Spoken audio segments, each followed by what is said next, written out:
지금은 이런 모습 보기가 참 힘이 듭니다만 옛날에는 마을 뒷산 큰 소나무에 황새가 떼를 지어서 사는 모습을 종종 볼 수가 있었습니다. 그래서 이렇게 황새가 떼를 지어 사는 소나무가 있는 마을을 황새마을 또는 황새울이라고 부르면서 황새가 떼를 지어서 살게 되면 그 마을에는 좋은 일들이 있다, 이래가지고 마을 사람들이 황새는 보호를 해주고 도와줄지언정 절대로 해를 끼치지 않는 게 우리 민족들이 살아오던 모습이었습니다. 이렇게 우리 민족들은 황새를 많이 좋아했는데 요즘은 개체수가 너무 많이 줄어서 이제 멸종 위기에 처해 있어 국가가 보호해주는 보호새가 되었습니다. 그런데 사람들이 황새를 이렇게 좋아했던 것은 또 다른 이유가 있기 때문입니다. 황새는 한 번 짝을 맺으면 평생 자기 짝을 서로가 도와주고 보살펴주며 함께 사는 새로 유명합니다. 그래서 수컷이 죽으면 암컷은 죽기까지 혼자 사는 새, 이게 황새였습니다. 그래서 부부사랑의 가장 아름다운 모습을 보여주는 새, 이렇게 알려져 있고요. 두 번째는 새끼사랑으로 유명한 새입니다. 대부분의 새들은 수컷과 암컷이 번갈아가면서 먹을 것을 물어오면 새끼들은 서로 먹겠다고 입을 짹짹짹짹 벌리면서 하면 어미새들이 이렇게 순서대로 이렇게 넣어주잖아요. 그렇게 넣어주는데 황새는 절대로 그렇게 하지 않는다고 합니다.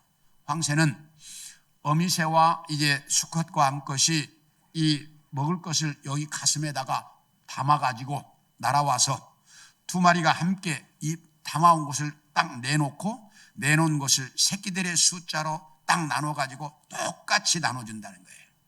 새끼들의 숫자로. 그래서 새끼들이 서로 먹겠다고 그렇게 다투지도 않고, 그리고 한 마리도 조금이라도 덜 먹거나 많이 먹는 새가 없이 똑같이 보살핌으로 새끼들을 똑같은 사랑으로 보살피는 새로 유명합니다.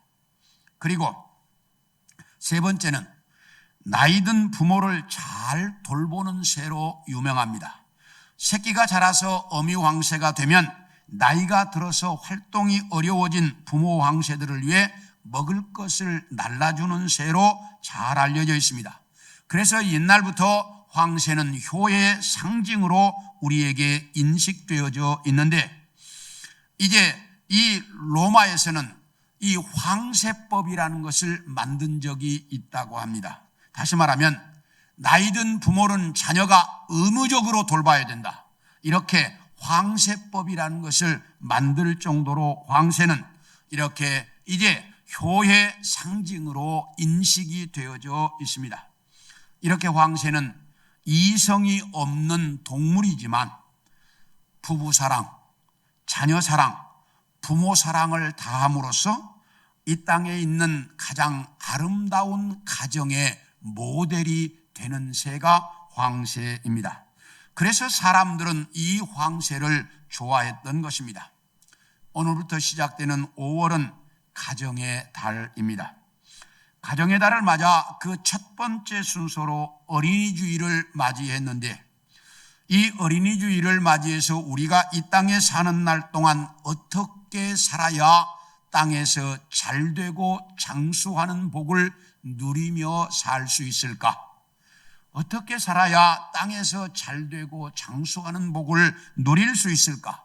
오늘은 이것에 대한 말씀을 여러분들과 같이 좀 나누려고 합니다.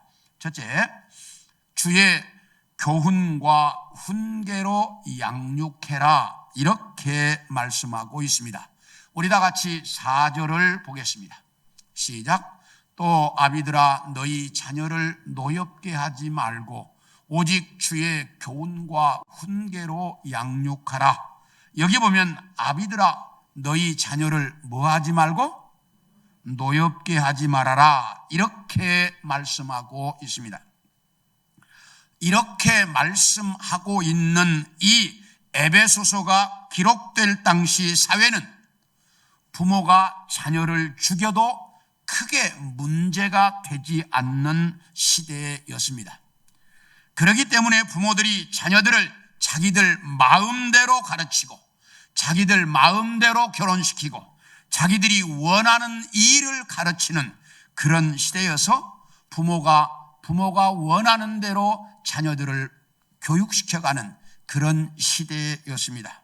그러다 보니 자녀들은 부모들께 반항할 수도 없고 부모들에게 대항할 수도 없고 어쩔 수 없이 부모들이 원하는 삶을 살아야만 했던 시대입니다. 물론 부모가 자녀들에게 나쁜 것을 가르치거나 잘못된 인생을 살아가도록 가르치는 일은 별로 없습니다. 그러나 인간은 각자가 다른 생각과 소질과 취미가 있어서 자녀들도 그들이 해보고 싶은 일들을 하고 싶고 자기가 좋아하는 이성, 남자나 여자와 결혼도 하고 싶고 자기가 원하는 인생을 살아보고 싶기도 합니다. 그래서 자기가 원하는 대로 살고 싶은 욕망을 가지고 있는 것은 모든 인간의 보편적인 생각입니다. 그런데 자녀들이 원하는 것은 부모들이 원하는 것과 많이 다릅니다. 그럴 때 부모들은 이제 자기들이 원하는 대로 자녀들을 힘으로 누르고 자녀들을 위한다는 핑계를 가지고 자기들이 원하는 대로 자녀들을 교육해 갑니다. 그래서 자녀들은 어쩔 수 없이 부모의 뜻에 따라가지만 속으로는 분노합니다. 그래서 주님께서 오늘 본문에 자녀들을 노엽게 하지 말아라 이렇게 말씀하고 있습니다. 그런데 이런 현상은 옛날이나 지금이나 크게 달라지지 않았습니다. 우리 함께 창세기 27장 4절을 읽겠습니다. 시작. 내가 즐기는 별미를 만들어 내게로 가져와서 먹게 하여 내가 죽기 전에 내 마음껏 내게 축복하게 해라. 이 말씀은 이삭이 나이가 많아 이제 늙었습니다. 앞이 안 보입니다. 그러니까 큰아들 에서에게 내가 마지막으로 너에게 장자의 축복을 해주고 싶으니까 가서 별미를 좀 만들어 와라. 그래서 에서가 별미를 만들러 나갔습니다. 그런데 그때 곁에서 이 이야기를 듣고 있던 아내 리브가가 둘째 아들 야곱에게 너 빨리 가서 염소 새끼를 잡아라. 그래가지고 아버지가 좋아하는 별미를 만들어서 가지고 아버지 방에 들어가서 자기가 마치 에서인 것처럼 그렇게 아버지 이삭을 속여서 그래서 장자의 축복을 받습니다. 그런데 조금 있다가 에서가 진짜 별미를 만들어 가지고 들어왔습니다.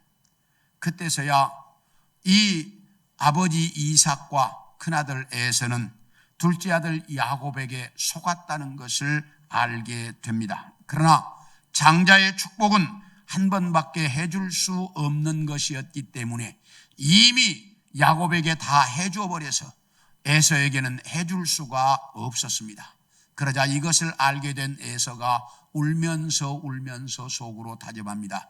아버지만 죽어봐라. 내 놈 내가 죽여버릴 것이다. 이렇게 형이 이제 동생에 대한 원한을 갖습니다.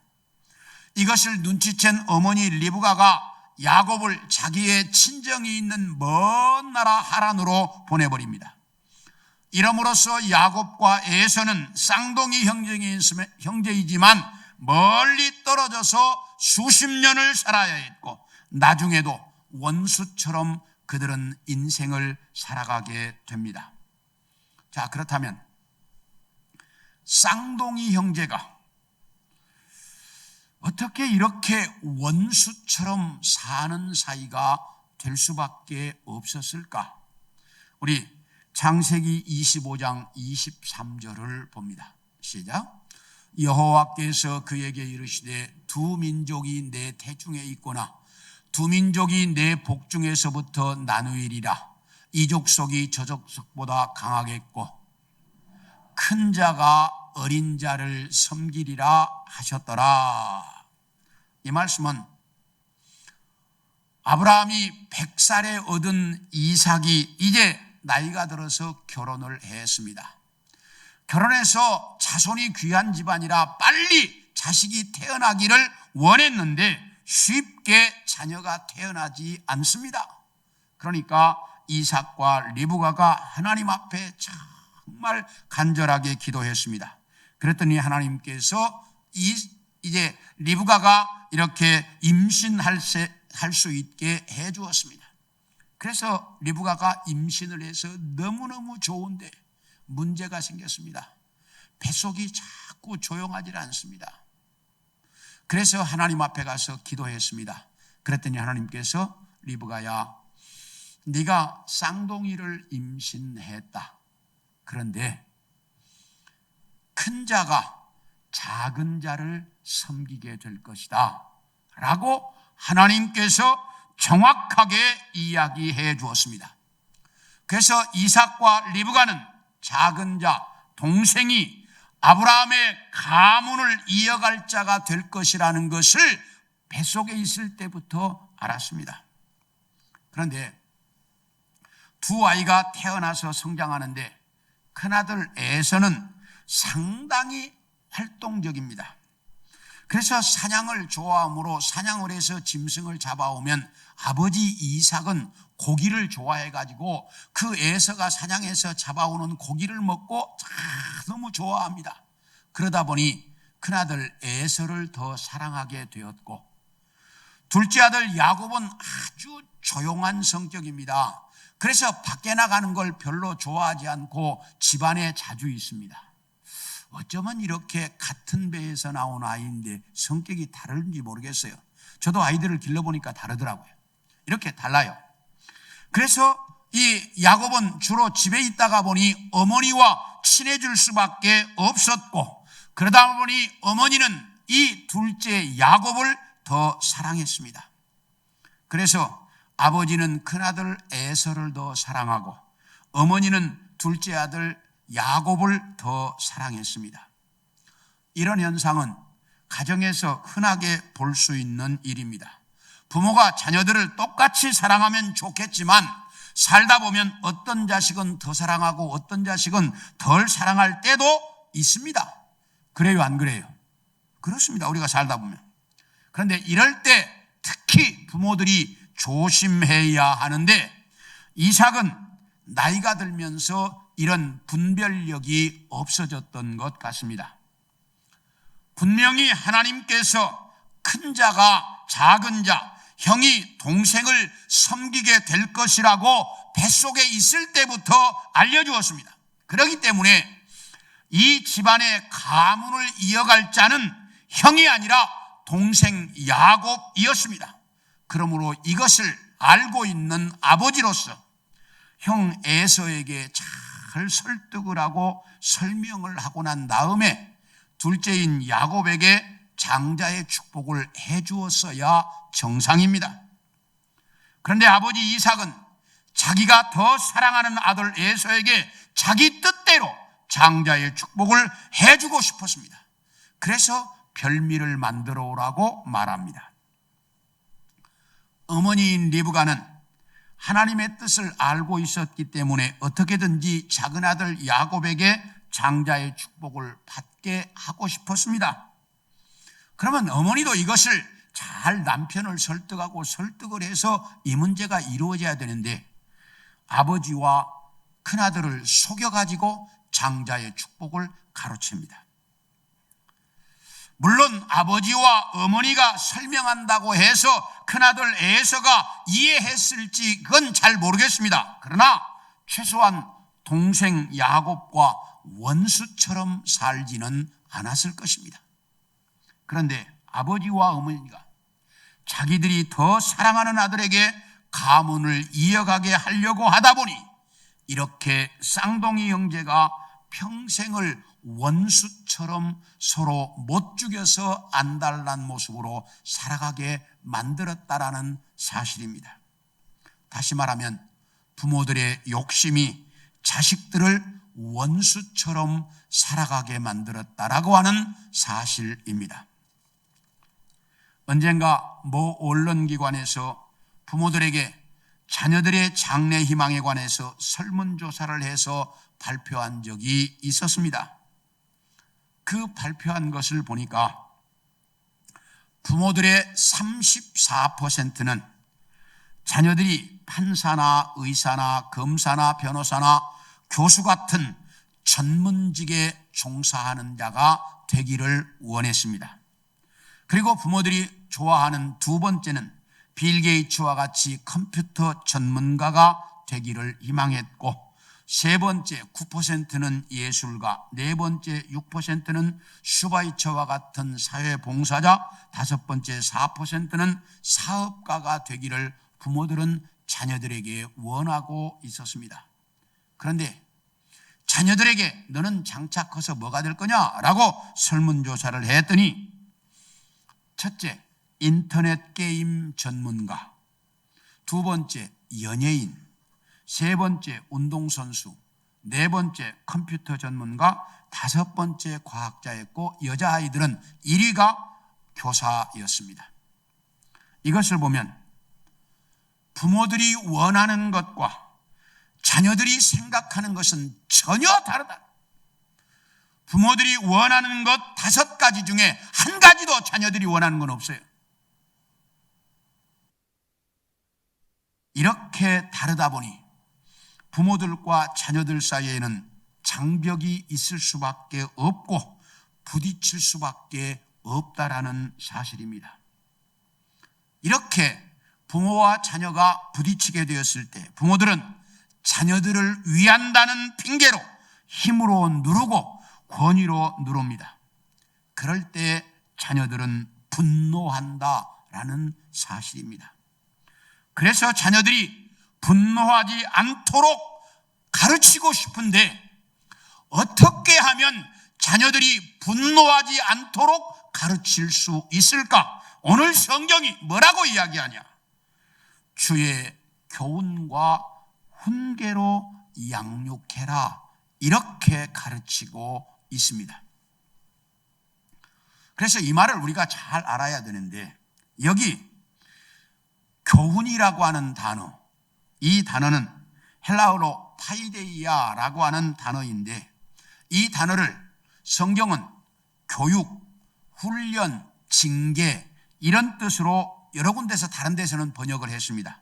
그러므로 이 단어의 의미는 벌을 주어서라도 올바로 가르쳐라, 이런 뜻이에요. 여기 교훈이라는 말은 벌을 주어서라도 올바로 가르쳐라.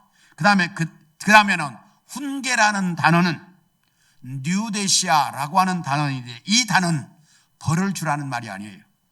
말로서 잘 설득해서 가르쳐라, 이런 의미입니다. 그런데 오늘 본문이 이 두 단어를 같이 사용하고 있다는 사실이에요. 이것은 이 두 단어가 함께 조화를 이루어야만 올바른 교육이 이루어질 수 있다라는 말입니다. 다시 이야기하면 아이들이 잘못했을 때 먼저 말로서 잘 설득해서 가르쳐라. 그런데 그렇게 해도 말을 듣지 않으면 벌을 주어서라도 가르쳐야 한다라는 뜻을 담고 있습니다. 그러므로 자녀 교육을 어떻게 할 것이냐? 첫째, 말로서 설득을 해라. 손부터 올라가면 안 된다는 말이에요. 말로 잘 설득을 해라. 그래도 안 되면, 방치해서 안 돼, 벌을 주어서라도 올바로 가르쳐라. 그런데 더 중요한 게 있어요. 오늘 본문이 뭐라고 말하느냐? 그 앞에 주의라는 단어가 있어서 주의 교훈과 훈계로라고 말씀하고 있습니다. 이 말을 잘 보셔야 되는데, 이 뜻은 말로 아이들을 설득할 때 주의 말씀, 하나님의 말씀으로 그들을 설득하고 훈계하고, 벌을 줄 때도 주의 교훈, 다시 이야기하면 하나님을 사랑하는 마음으로, 하나님의 사랑으로 자녀들에게 벌을 주어라, 이렇게 가르치고 있다는 말입니다. 그러므로 우리가 자녀들을 어떻게 해야 분노하지 않게 가르칠 수 있을까? 하나님의 말씀으로 잘 설득하고 가르치고, 그래도 말을 듣지 않으면 그들에게 벌을 주는데, 벌을 줄 때에도 하나님의 사랑으로 벌을 주어라. 그렇게 하면 자녀들이 절대로 분노하지 않는다라고 가르치고 있어요, 오늘 본문이. 그래서 이 말씀을 여러분들이 잘 들으셔서 내 자녀가 분노하지 않도록 가르쳐야 되는데, 어떻게? 하나님의 말씀으로 설득하고 가르치고, 그들에게 벌을 줄 때에도 주의 사랑으로 그들에게 벌을 주는, 이렇게 자녀들을 가르쳐라 라고 말씀하고 있습니다. 그리고 우리가 크게 착각하는 것이 하나가 있는데, 그것은 우리 자녀들을 내 자녀라고 생각한다는 사실입니다. 그런데 우리가 분명하게 알아야 할 것은 내 자녀이기 이전에 하나님의 자녀라고 하는 사실입니다. 하나님께서 하나님의 자녀를 내가 이 땅에 사는 날 동안 내 자녀로 맡겨주셨다는 사실입니다. 그러므로 우리는 우리에게 맡겨주신 자녀들을 하나님의 자녀로 양육해야 할 사명을 맡은 자가 우리입니다. 내 자녀이기 전에 누구의 자녀? 하나님의 자녀라는 사실입니다. 그러므로 이들을 하나님의 자녀로 양육하기 위해서 하나님의 말씀으로 가르쳐야 하고, 하나님의 사랑으로 그들에게 벌을 주고, 그리고 그들을 위해서 기도하며 양육해야 한다는 사실이에요. 그래서 오늘 본문이 주의 교훈과 훈계로 양육하라고 말씀하고 있습니다.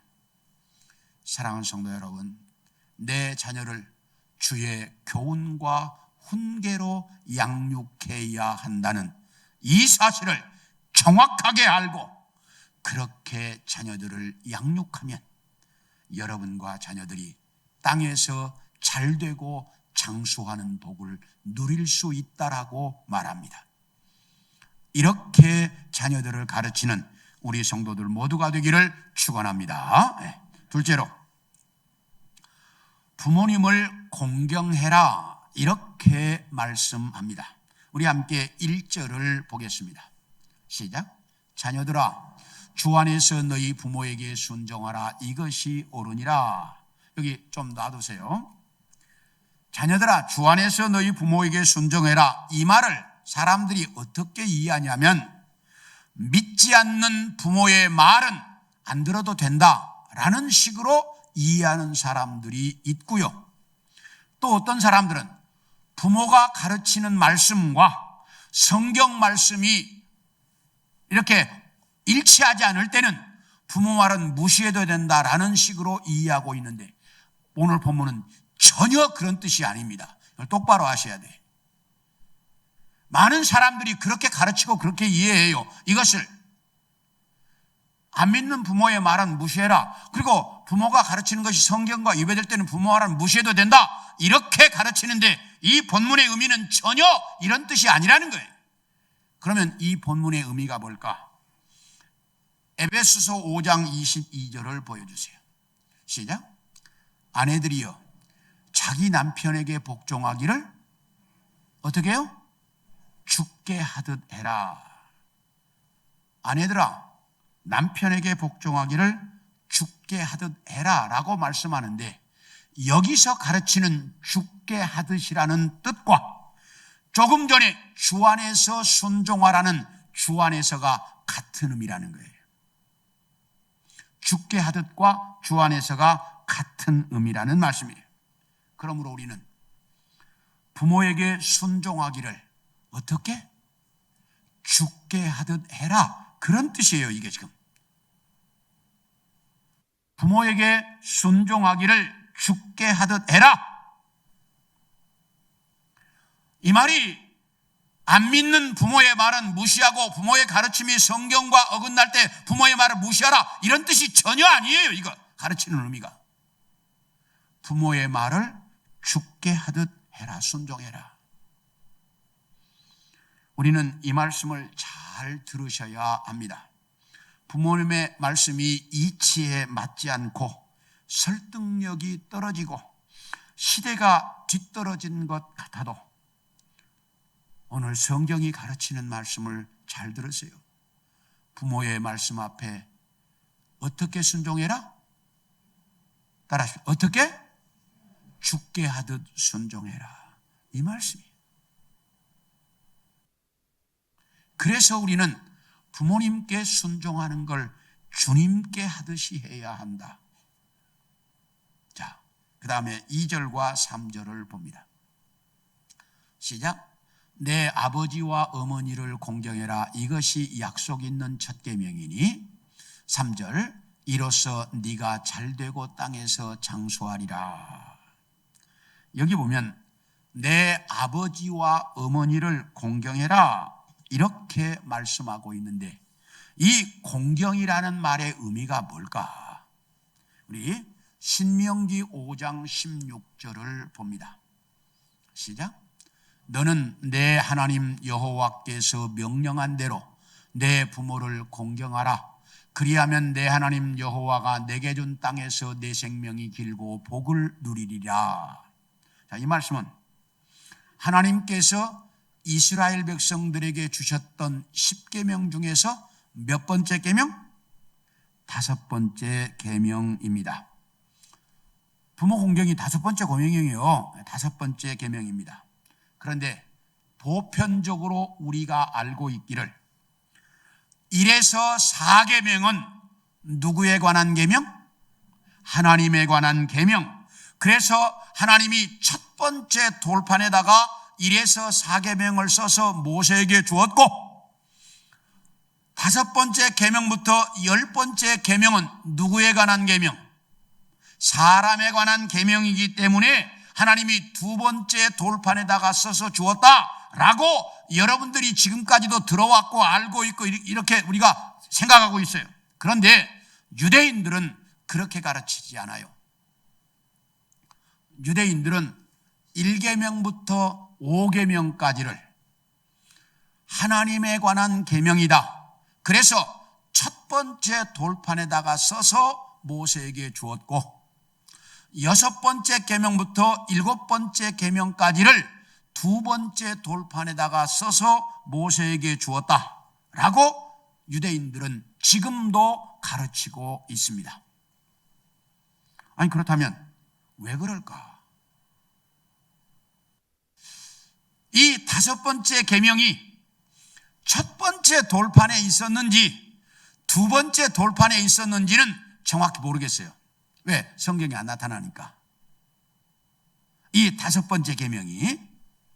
그런데 유대인들이 가르치는 의미가 부모 공경하는 것은 하나님 공경하는 것과 마찬가지다. 그래서 하나님 공경하는데 1계명부터 4계명, 5계명까지가 하나님 공경에 관한 계명으로 첫 번째 돌판에 있었다라고 가르치는 유대인들의 가르침의 내용은 성경과 일치한다는 거예요. 다시 이야기하면 부모님 공경하는 것은 하나님 공경하는 것과 마찬가지로 취급하고 있다는 거예요. 이게 성경이 가르치고 있는 내용이에요. 그래서 부모에게 순종하기를 어떻게? 주님께 순종하는 것처럼 해라, 이렇게 가르치고 있다고 말이에요. 우리 요한복음 19장 27절을 하나 보겠습니다. 시작. 또 그 제자에게 이르시되 보라 내 어머니라 하신대 그때부터 그 제자가 자기 집에 모시니라. 이 말씀은 예수님께서 십자가 위에서 사도 요한에게 하신 말씀입니다. 예수님께서 군인들에게 끌려가지고 예수님의 12제자들은 다 도망가 버리고 아무도 없었습니다. 다 도망가 버렸어요. 그런데 오늘 본문에 보면 그 십자가 앞에 사도 요한이 서 있는 것으로 기록되어져 있습니다. 이것은 처음에는 사도 요한도 다 도망가 버렸습니다. 그랬다가 나중에 돌아온 것으로 알려져 있습니다. 이렇게 나중에 돌아와 가지고 십자가 앞에 서 있는 그 사도 요한을 보신 예수님께서 보라 네 어머니다 라고 사도 요한에게 예수님이 말씀하셨습니다. 그러자 이 말씀을 들은 사도 요한은 평생토록 마리아를 자기 어머니처럼 섬겼다는 것입니다. 사도 요한은 사도 바울이 개척해서 디모데에게 물려주었던 에베소 교회에서 디모데의 후를 이어서 목회를 합니다.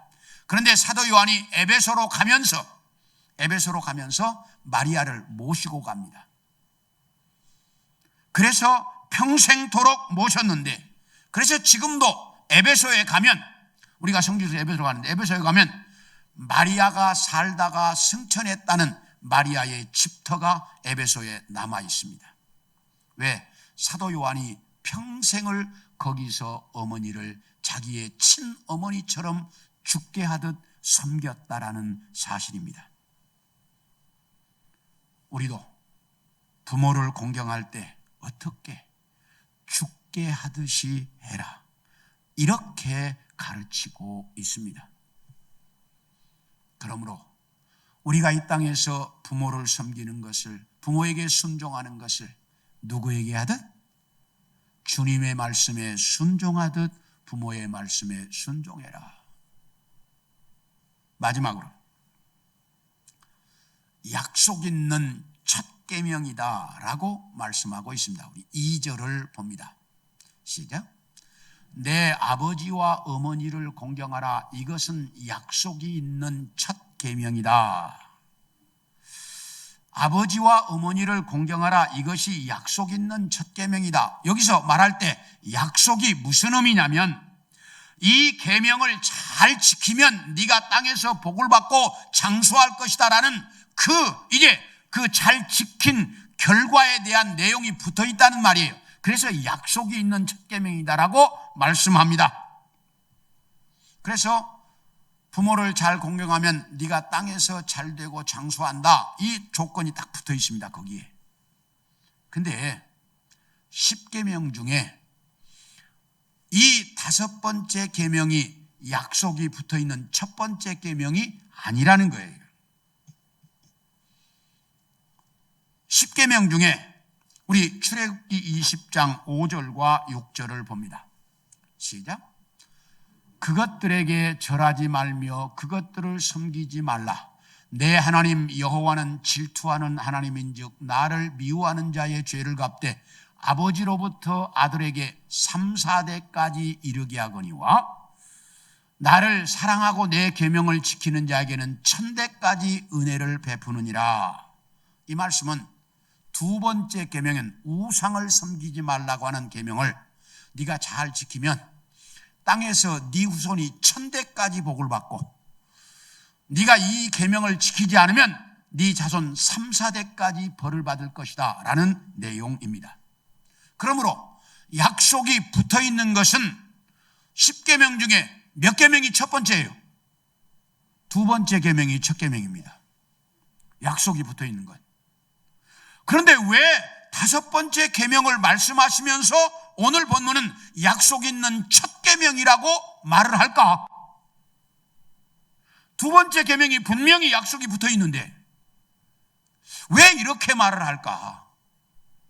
이것을 많은 사람들은 첫 계명부터 네 번째 계명까지는 하나님에 대한 계명이기도, 5번째부터 10번째 계명은 사람에 대한 계명이기 때문에 사람에 대한 계명 중에 첫 번째가 이 5번째 계명이다. 그래서 약속 있는 첫 계명이라고 했다. 이렇게 해석을 합니다. 그런데 제가 앞에서 설명을 드렸습니다. 1에서 5번째 계명까지를 하나님에 관한 계명, 6번째부터 10번째를 사람에 대한 계명으로 유대인들은 분리하고 있다. 그렇기 때문에 이 말이 전혀 안 맞는 말이에요. 그러면 왜 이 5번째 계명을 말씀하시면서 약속 있는 첫 계명이라고 이야기했을까? 이 약속, 이는 첫 계명의 첫이라는 말이 순서적인 첫 번째라는 의미가 아니고, 이 말은 그런 의미가 아니고 가장 중요하다는 의미의 첫 번째라는 의미입니다. 그러므로 자녀들은 인생을 살아가는 데 있어서 가장 중요한 일이 부모를 공경하는 일이라는 거예요. 이게 그런 의미입니다. 자녀들이 내가 인생을 살아가는 데 가장 중요한 일이 부모를 공경하는 일이다. 자, 그렇다면 하나 문제가 생겼습니다. 자, 저를 보세요. 여러분들에게 묻습니다. 우리가 인생을 살아가는 데 가장 중요한 일이 뭐예요? 큰일 났네. 이건 제가 목회를 뭔가 잘못한 것 같습니다. 자, 우리가 인생을 살아가는 데 가장 중요한 일이 뭐예요? 하나님 섬기는 일이죠. 아니, 그걸 꼭. 자, 우리가 인생을 살아가는 데 가장 중요한 일이 뭐예요? 하나님 섬기는 일. 그런데 왜 여기서는 자녀들에게 네 인생에서 가장 중요한 일이 부모를 섬기는 일이다 이렇게 말할까? 그 이유가 뭘까? 이것은 자녀들아, 네 부모를 공경하는 일은 하나님 공경하는 일과 마찬가지다 라고 가르치고 있다는 사실이,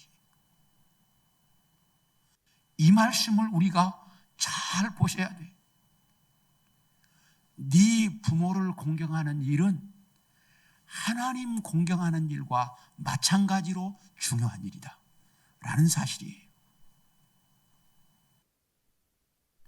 이걸 지금 오늘 본문이 가르치고 있다는 거예요. 그래서 부모 공경은 누구를 섬기는 것처럼? 하나님을 공경하는 것처럼 해라.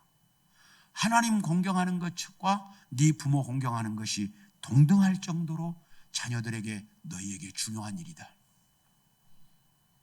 이렇게 오늘 본문이 가르치고 있다는 것이에요.